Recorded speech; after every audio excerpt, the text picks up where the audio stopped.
What's up, it's Ked Fernandez with an episode of KED'S Retro Stuff. Today we're going to be looking at homebrew and pirated video games for the Famicom and the NES.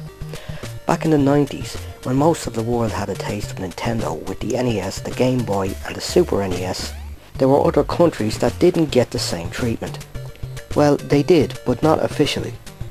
A lot of countries in Eastern Europe and Asia got to know Nintendo through cheap knockoff consoles, creating what is now commonly known as the Famiclone. Unlike the other consoles, the Famicom technology was easy to duplicate. Since the 90s, the Famiclones, most of them being manufactured in China and Hong Kong, formed a popularity of their own in Asian territories. This gave small-time independent developers the opportunity to make and release unofficial Famicom and NES games. Some of these games were unofficial conversions of popular games on other systems. One example would be Street Fighter 2, another would be Sonic the Hedgehog. So we all know by now that in the 90s Sega and Nintendo were rivals, but nowadays Sega make games for Nintendo, Sony and Microsoft. So it was considered in the 90s a little bit shocking to see a Sega game on a Nintendo games console. Even though this was an unofficial release from China, it does play well. The controls and gameplay are the same. The sound could have been better. Some arcade classics that found their way into home consoles in the 90s were also unofficially converted to the Famicom. Mortal Kombat has been converted to the Famicom 7 times. Let's look at Mortal Kombat 1.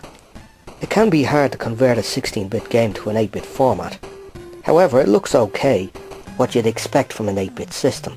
The gameplay may not be spot on compared to the official conversions on the Mega Drive and the Super NES. One issue is that it doesn't feature any of the finishing moves, which are the trademark of any Mortal Kombat game. Pokemon bootlegs have always been somewhat inventive when it came to knockoff toys and, yes, even video games. Pocket Monster is an example in that category. In this platform-type Chinese homebrew, you play Pikachu running around, electrocuting the shit out of Pokemon and jumping on shit. But I must say, it's kind of fun once you get into it, so not bad.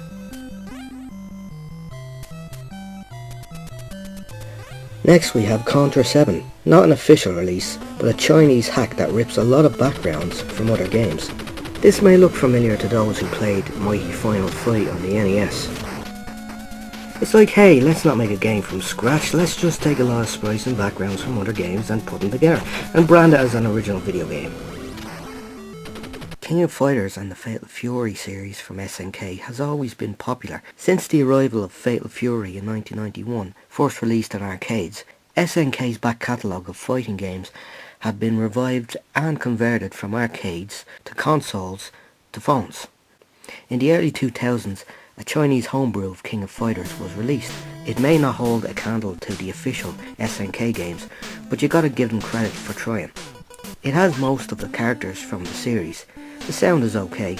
Graphic wise it's okay too. The only annoying thing about it is that the whole screen shakes every time you hit or get hit by your opponent. This never occurs in the official SNK games.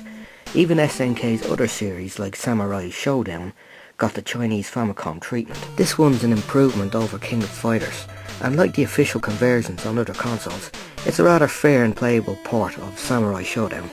At least the screen doesn't shake. Hey look, it's Chinese Spider-Man swinging his dick around from town to town in this rather dull homebrew from China that resembles kind of an old Atari 2600 game, or an arcade game circa late 70s, early 80s. Wisdom Boy is a Chinese puzzle game in which you join up different coloured shapes. Nothing special here. Little Witch is a shoot 'em up involving a witch on a flying broomstick shooting at, I don't know, flying things. Kind of reminds me of a TurboGrafx-16 game from the early 90s called Magical Chase, but not as enjoyable or fun as Magical Chase. Okay, one more. This time it's not from China, but from Russia. This game is called Warehouse Boy. The entire text is all in Russian, but the whole name of the game is storing boxes in a warehouse. And yeah, So okay, that's all for this episode of KED'S Retro Stuff. Thanks for watching. I will of course do another Famicom NES bootleg related video in the near future. Don't forget to subscribe for more upcoming videos. So yeah, I'll see you again soon.